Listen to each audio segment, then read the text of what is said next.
আজকে আমাদের একজন বিখ্যাত সম্পাদক এবং কবি আল মুজাহিদি, উনি গতকাল ইন্তেকাল করেছেন। আজকে আমরা তাকে বিদায় জানিয়েছি। তিনি চিরবিদায় নিয়ে আমাদের থেকে চলে গেছেন বুদ্ধিজীবী কবরস্থানে। তিনি চিরনিদ্রায় শায়িত আছেন। তিনি বাংলাদেশে বিখ্যাত একজন সাহিত্য সম্পাদক। ব্যক্তিগতভাবে অনেকেই আছেন, অনেকেই বলছেন, বেশিরভাগ মানুষই বলছেন যে তিনি লেখক গড়ার কারিগর। আমার লেখা তিনি ইত্তেফাকের সাহিত্য পাতায় চেপেছিলেন, এই কারণে তাকে তিনি শ্রদ্ধা করেন। মানে অনেকটা এরকম। কিন্তু আমার ব্যক্তিগতভাবে দাদা ভাই বলেন, মুজাহিদি ভাই বলেন, কারো কাছে আমি লেখা ছাপতে যাইনি, বা আমার লেখা বা ওই কারণে তাকে শ্রদ্ধা আমি করি না।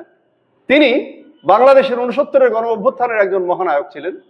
বাংলাদেশের 71-এর সেই মহান মুক্তিযুদ্ধের সময় তিনি একজন অত্যন্ত বলিষ্ঠ বাগ্মী এবং একজন বলিষ্ঠ সংগঠক এবং মুক্তিযোদ্ধা ছিলেন।